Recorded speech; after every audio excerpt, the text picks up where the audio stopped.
Hello my dear students. So I am back again with another video for the preparation of your exams on your popular demand. I am making this video for your quick revision in one shot from the chapter Electric Current and its Chemical Effect. Basically in this chapter we have to deal with is that we have to start to study about the electric current flowing through the liquid. So we have to start the learning of conductivity of electric current through liquid solutions or through liquids. To check this, the conductivity of the electric current through liquids, it can be done by using a continuity tester, and this continuity tester consists of copper wires. You can easily make it at your home, a bulb and a cell or a battery.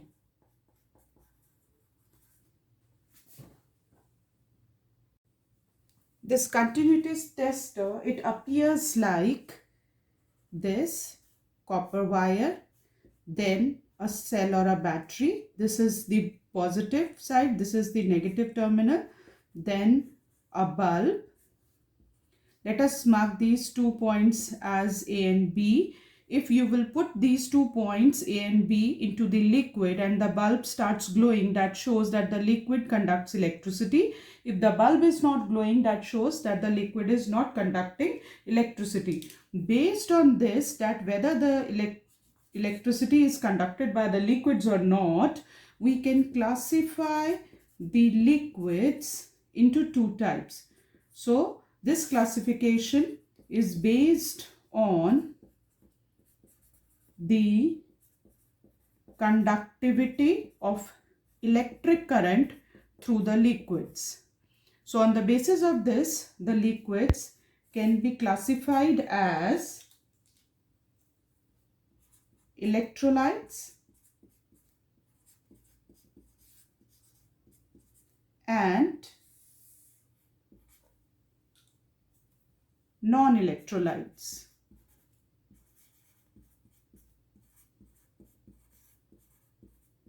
Electrolytes are the liquids which allow the passage of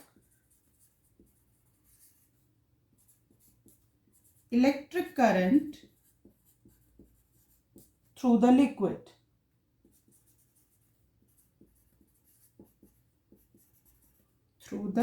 So those liquids which allow the passage of electric current through them, they are called electrolytes. Whereas in non-electrolytes, we will say that this will not allow the passage of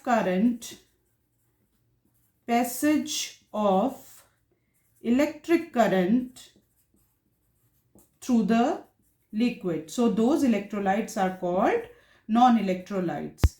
That means if these liquids are not allowing the electric current to pass through them, that means whether the bulb will glow or not, yes, the bulb in this case, it will not glow. So when the bulb is not glowing in the continuity tester, this shows that the liquid is non-electrolyte. Whereas in case of electrolytes, we know that since the electric current will pass through it, so the bulb, it will glow in the continuity tester, proving that the electrolyte is and it's conducting electricity. In electrolytes, why the electric current is flowing? Because the reason is that there is presence of free mobile ions. So whenever we talk about that, if the liquid is having the presence of free mobile ions, that means these free mobile ions, they can conduct electricity, and the liquids, they are called electrolytes. Whereas in case of non-electrolytes, we can now easily compare that if there is presence over here, we can say that there is absence of free mobile ions in the liquid to conduct electricity. So that is why it is called non-electrolyte, to conduct electricity. Example over here we can quote that tap water or any other sample of water, let us take it as rainwater also. Then all the acidic solutions, that means acids, all the bases, all the salt solutions, all of them in the presence of water, they will conduct electricity and they are called electrolytes. So these are called electrolytes as they will conduct electricity in the presence of water. So this is electrolyte. Then we have the examples for the non-electrolytes. Here we can have the example for non-electrolyte as the distilled water, which we can call it as the pure water which is available in the lab, purest form of water without any dissolved minerals into it. Then glycerine. You must have seen the video of the activity where I have taken these samples. Oil, these, or even the sugar or the glucose solution, if it is prepared in distilled water, then that is also an example of non-electrolyte. So this is all about the electrolytes and non-electrolytes. Let us move further with the next topic of the strong electrolytes and weak electrolytes. Now, to start with the electrolytes, there are two categories. But what are electrolytes? We already understood that these are the liquids which will conduct electricity through them, which will allow the electric current to pass through them, but only in fused form, that means the molten form, or in aqueous solution. Aqueous solution means that in the presence of water, only these solutions, they can conduct electricity. Especially we are talking about these in case of for acids, for bases, and for salts. Like example, if I take the example of sodium chloride, then the sodium chloride in the solid form, it does not conduct electricity, because there is, why anything will not conduct electricity? Because we know that there is absence of free mobile ions to conduct electricity. Now, if this sodium chloride is taken in the fused form or in the molten form, then in that case, on heating, this will break down or this will ionize into positive and negative ions, that is sodium ions and the chloride ions. These sodium and chloride ions, now they are free to conduct electricity. That is why this sodium chloride in the molten form, it will conduct electricity.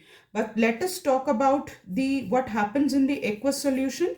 This sodium chloride, when it is put in the water to form salt solution, this water, it will help the sodium chloride to break this again, or to decompose or to ionize into the sodium ions and the chloride ions, and therefore again it has the availability of free mobile ions in the form of sodium ions and chloride ions to conduct the electricity. So that's why we say that the NaCl in the solid form, this question can come in your exam also. In the solid form, it cannot conduct electricity because of the absence of free mobile ions. But in molten form and in the aqueous solution, it decomposes or ionizes to form free mobile ions, which will help it to conduct electricity.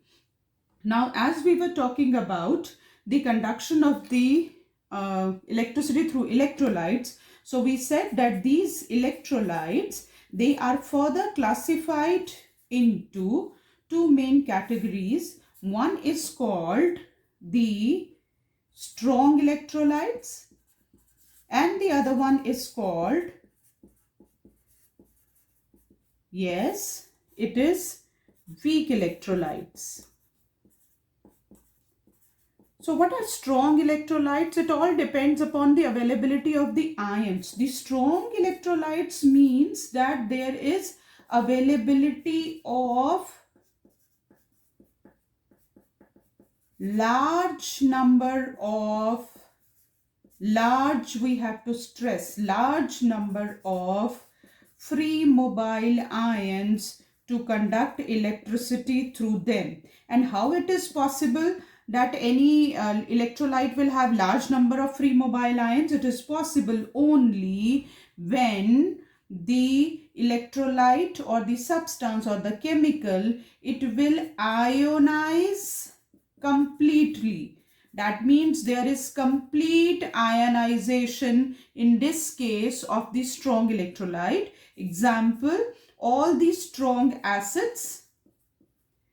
The strong acids, they cover like sulfuric acid, hydrochloric acid, nitric acid, or any other mineral acid except carbonic acid, which is not in the category of strong acids. Then we have example of strong bases. They are also the strong electrolytes. Example, KOH, potassium hydroxide, and NaOH, sodium hydroxide. Then we have all the salts. All the salts, in all of them, obviously in the presence of water or in the molten form, they are good electrolytes or strong electrolytes, like sodium chloride solution or copper sulfate solution.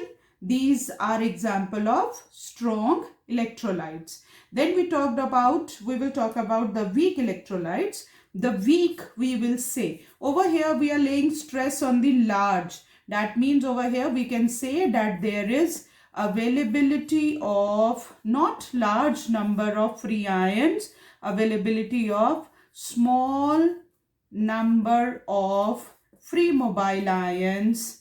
Then we say that the electrolyte, it is weak electrolyte.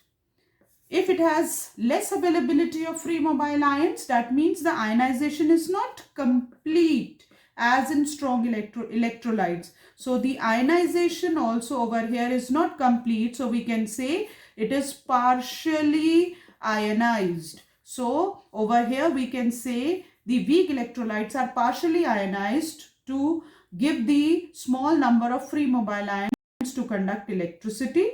And over here the bulb will glow with less brightness. Over here the bulb will glow with more brightness. Example, over here we can have the weak acids like carbonic acid, as we just said. Then vinegar, or we can say the acetic acid. We know that vinegar contains acetic acid. It is also an example of weak electrolyte. Then we have weak bases like ammonium hydroxide. Ammonium hydroxide is an example of weak electrolyte. All of them in the form of their solutions. So then we have the example of tap water or rainwater. These are examples of weak electrolytes because they undergo partial ionization and availability of the free mobile ions is also very less. So let us move on to the next topic, that is the conversion of chemical energy into electrical energy.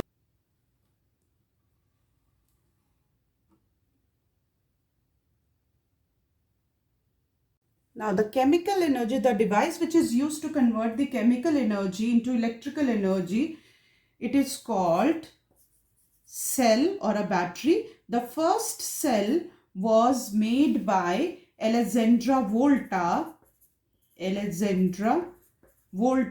who was successful in converting the chemical energy of the chemicals into electrical energy in 1790. So what he did was that he has taken a container. then two metallic strips, one of zinc, another of copper, and then he connected it with the bulb, dipped these two strips in an electrolyte which was of dilute sulfuric acid. So this is the design of his famous, which is called the voltaic cell.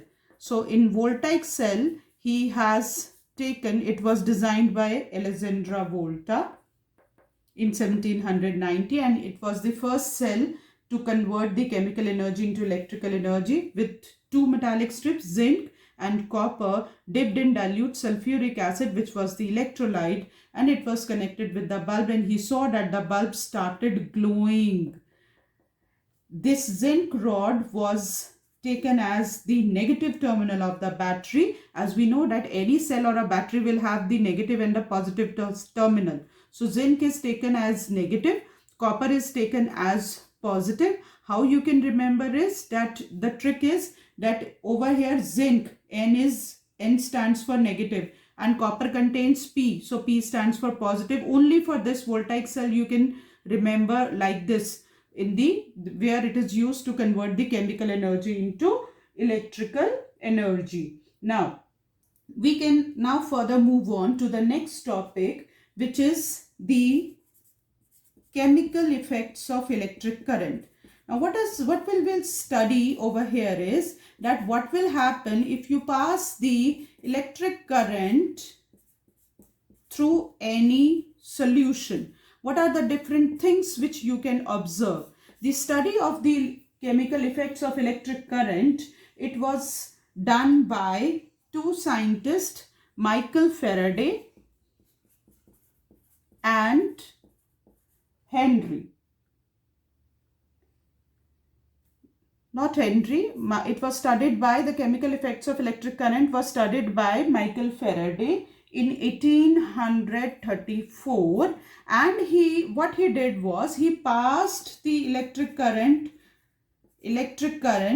through some electrolytes, and he called that the process, he named it as electrolysis.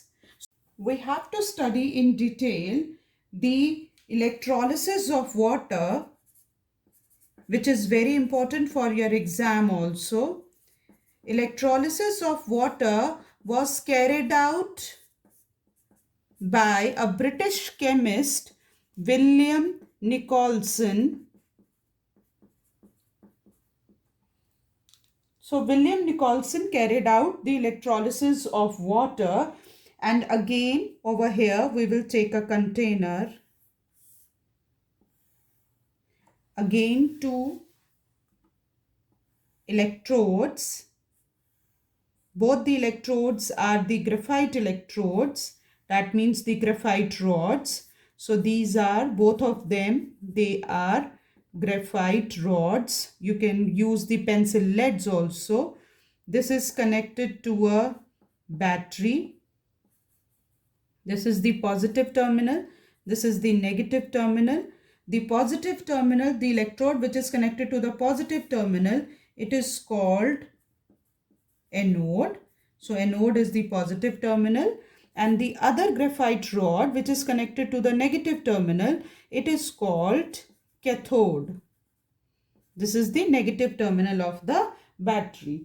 What he did was he dipped these graphite rods in water with few drops of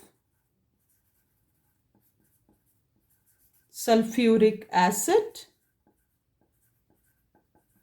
or a pinch of salt. Why? The purpose was, this is question which often comes in your exam.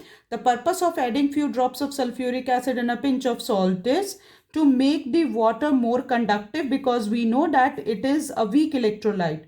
So to make it strong electrolyte, to make it more conductive, we have added a pinch of salt or few drops of sulfuric acid.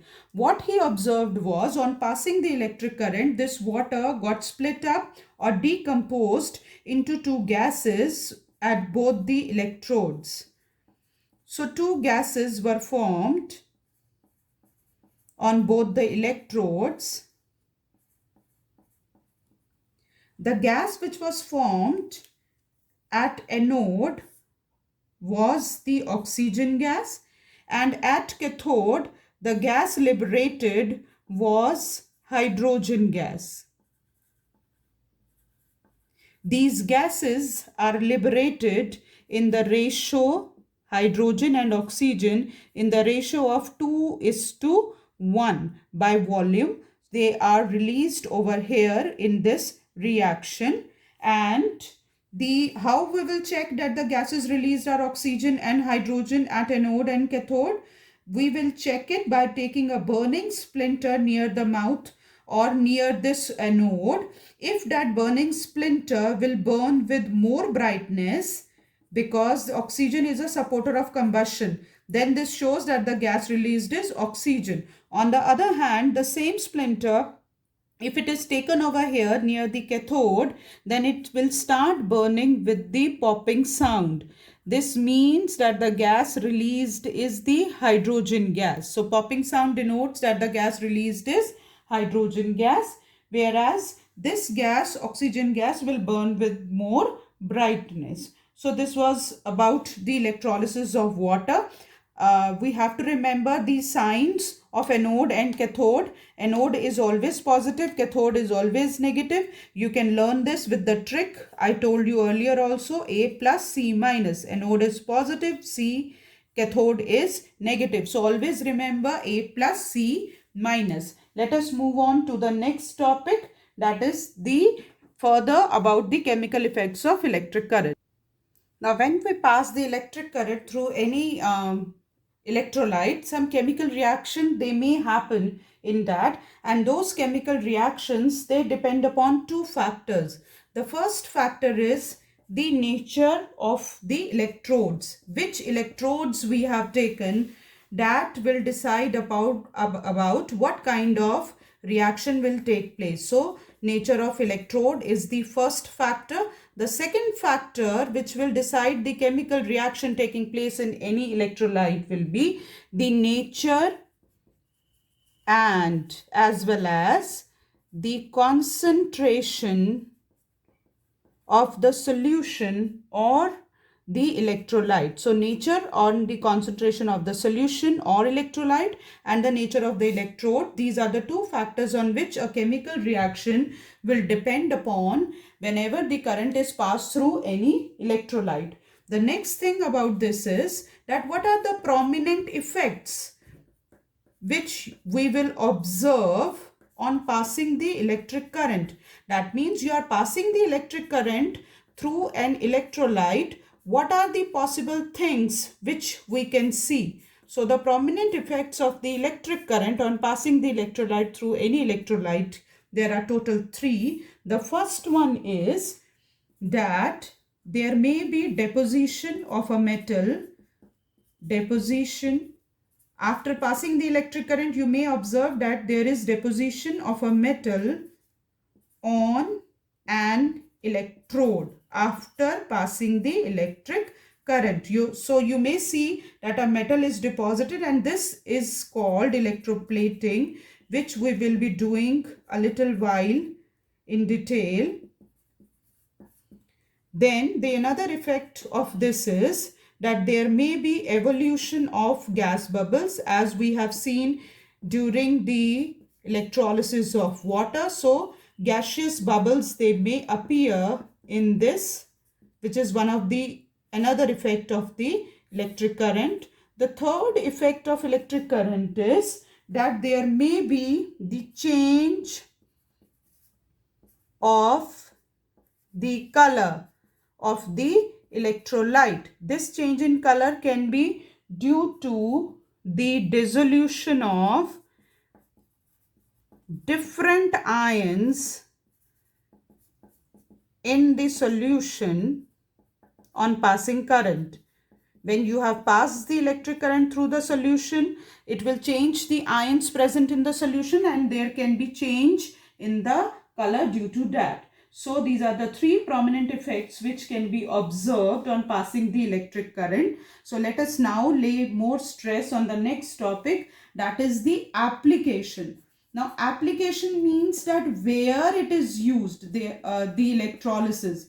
The application of the electrolysis is,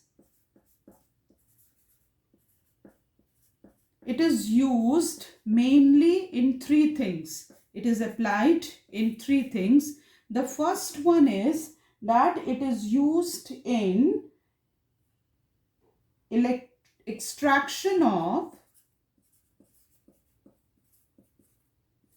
metals from their ores. We have done this in the chapter metals and non-metals, that the metals, they are extracted from their ores. There are some metals which are very highly reactive, like potassium, sodium, then aluminium, even calcium. These four metals, they are extracted from their ores by passing the electric current, and that method is called electrolytic reduction. So by the method of electrolytic reduction, we can extract out these metals, potassium, sodium, aluminium and calcium from their ores by passing the electric current through them.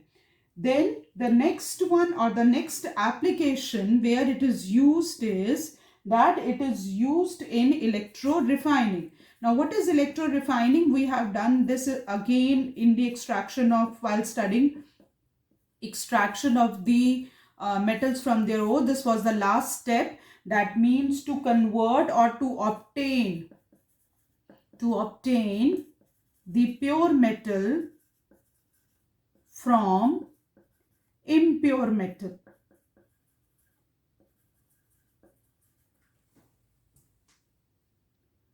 To convert the pure metal into impure metal, we will apply this method of electro refining. Again over here, we will take one container, then two electrodes, an electrolyte, battery. This is positive, this is negative. Positive we know, we have just now done. It is called, yes, anode. And the negative, very good, it is called cathode. This is the negative terminal, this is the positive terminal. And this is the electrolyte. Now the question is, what we will take anode, cathode and electrolyte. Anode, it is taken as the impure metal. So impure metal, we will connect it with the positive terminal of the battery and make it as anode, and the pure metal, we will connect it with the negative terminal of the battery and we will make it as cathode. Electrolyte, we will take the metal salt solution.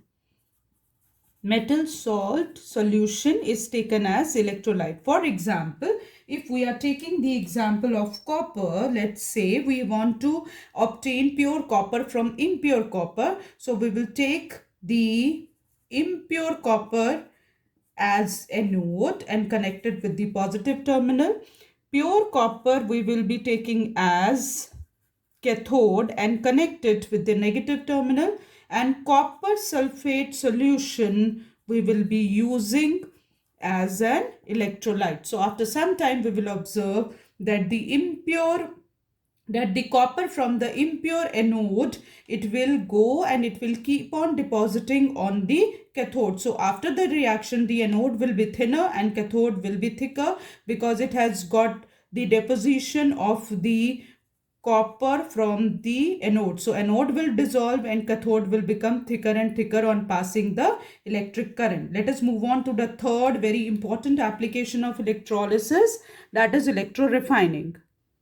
Now this is the third application of electrolysis, that is electroplating. So what is electroplating? It is clear from the name itself. It is depositing a thin layer of any desired metal. Let us name it as A, any desired metal A, on another metal by passing electric current. So let us name it this another base metal as B. So depositing a thin layer of any desired metal A on another metal B by passing electric current is called electroplating.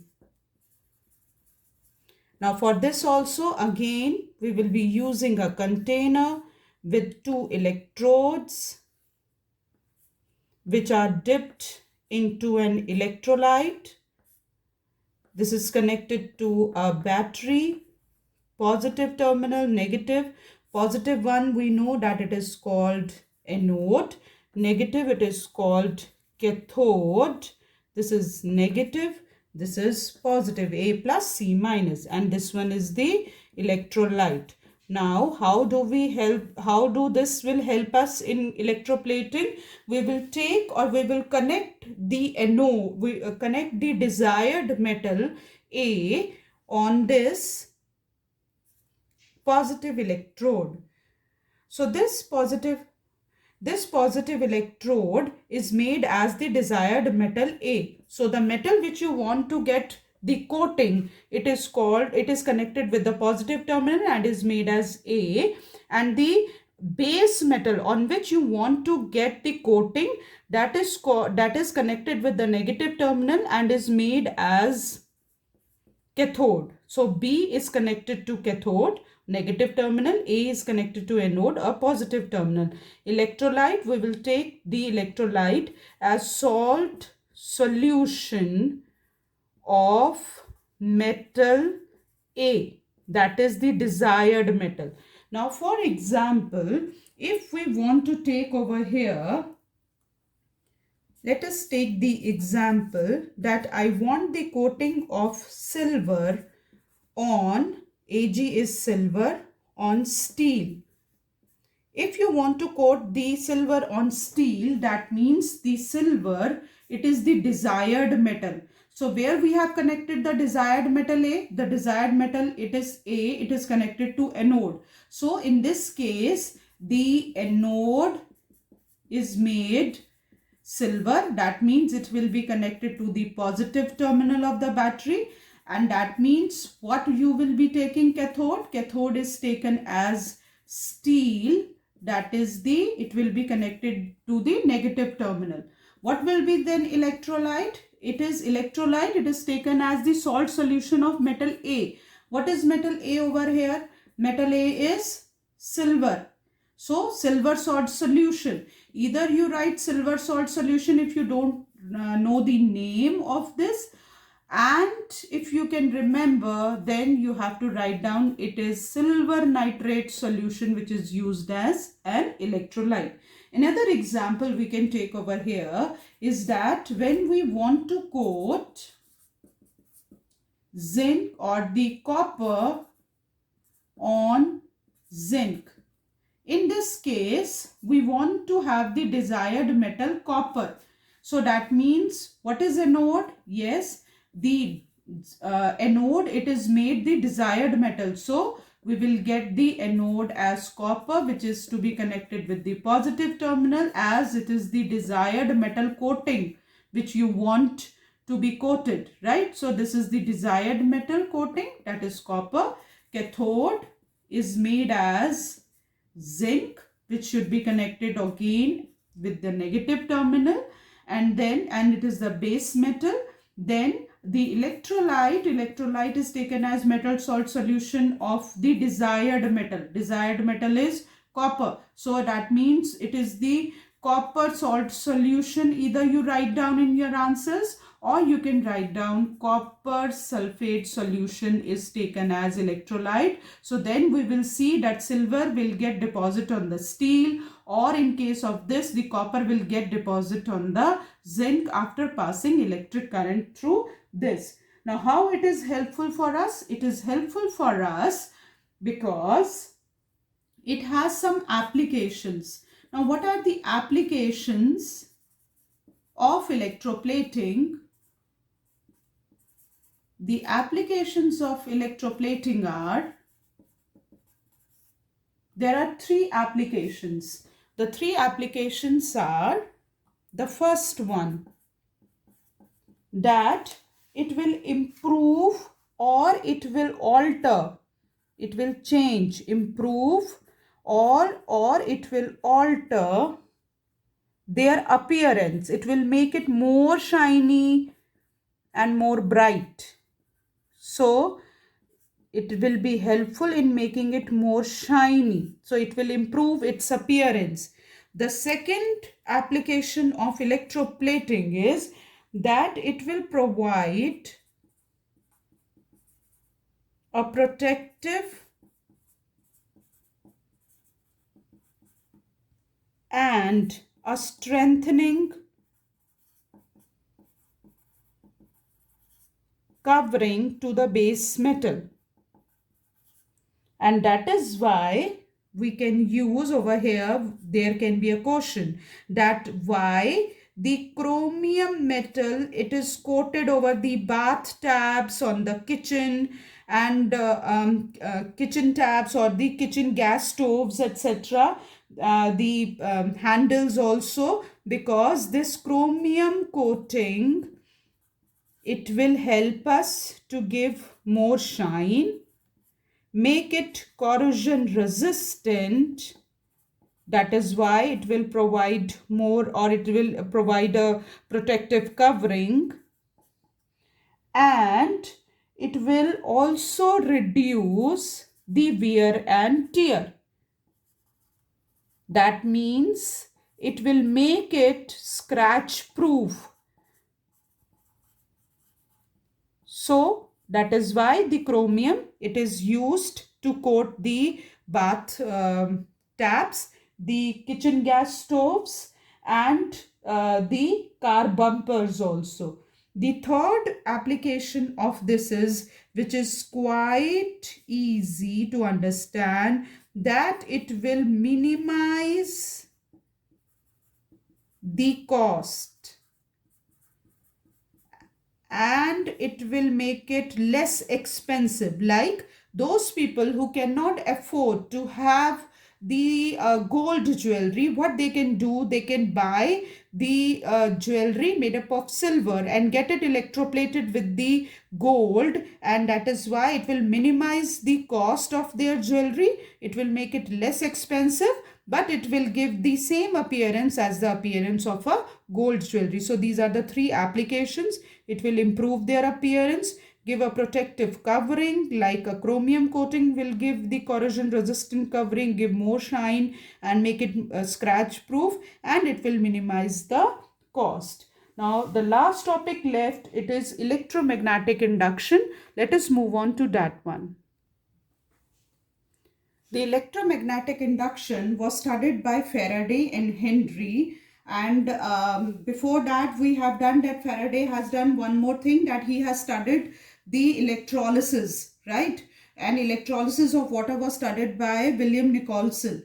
So Faraday and Henry, they both studied this electromagnetic induction also. What is electromagnetic induction? Electromagnetic induction means to produce the electric current or to generate the electric current by changing magnetic field. So by changing magnetic field, that means using a magnet, and by changing its magnetic field we can generate the electric current. This was studied by Faraday and Henry, and the phenomena is called electromagnetic induction.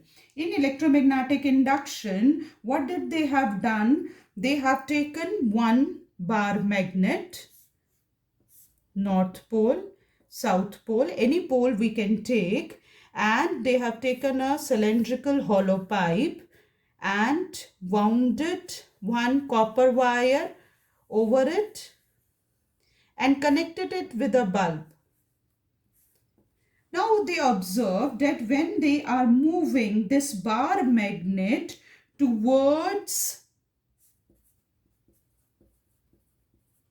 the coil and away from the coil, while moving towards and while moving away from the coil, they observe that this bulb, it glows momentarily.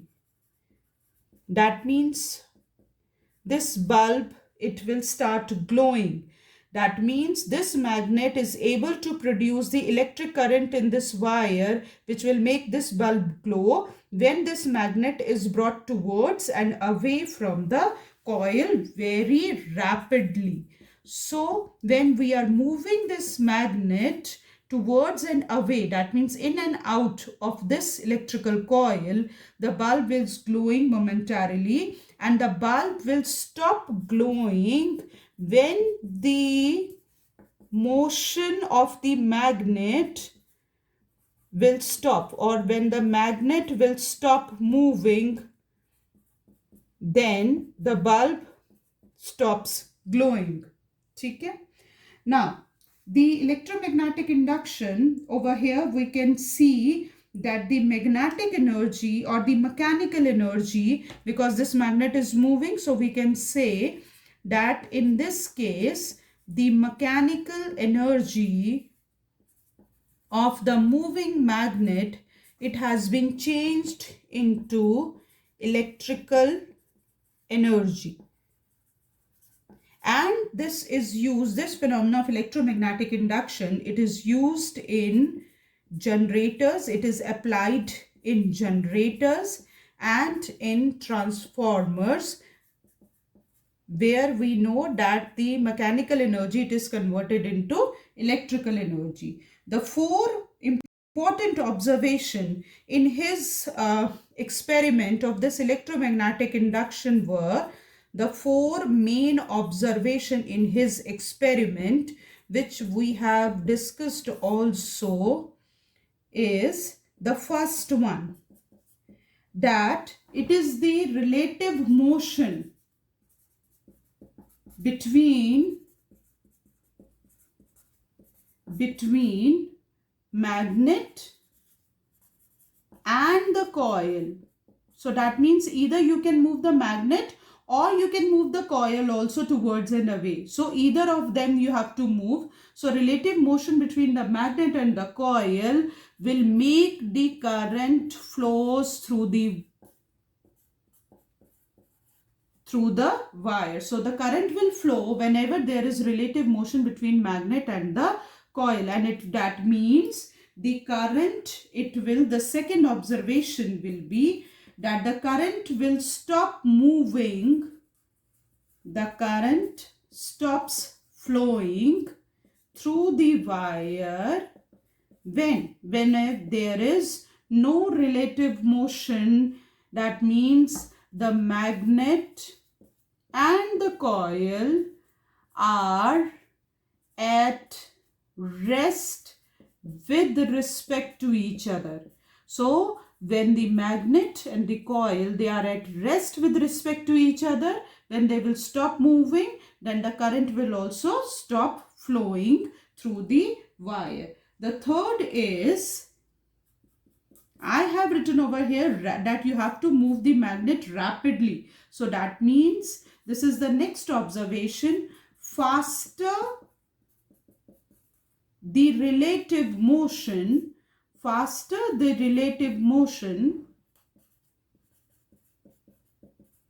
between magnet and coil, the more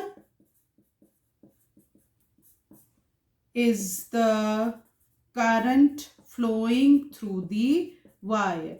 So that means if you want to increase the amount of current flowing through the wire, you have to move this magnet rapidly towards and away from this coil. So faster the speed, the more the current will be generated.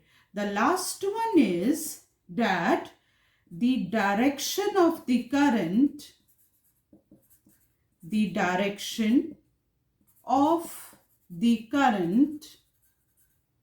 which is obtained on moving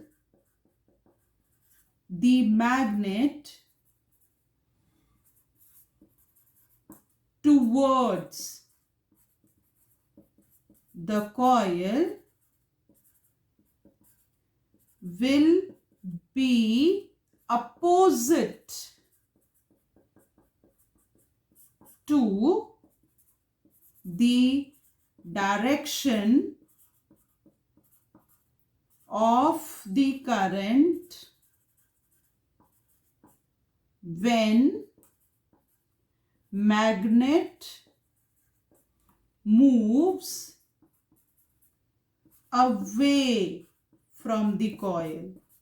That means if the magnet you are moving towards, the current direction is this, from A to B, when it is moving towards, then this direction will be reversed when you are moving the magnet away. It will become from B to A. So this is how, or this is the 4 important observations in this electromagnetic induction. I hope now you can have all your queries cleared from this topic. So all the best for your exams.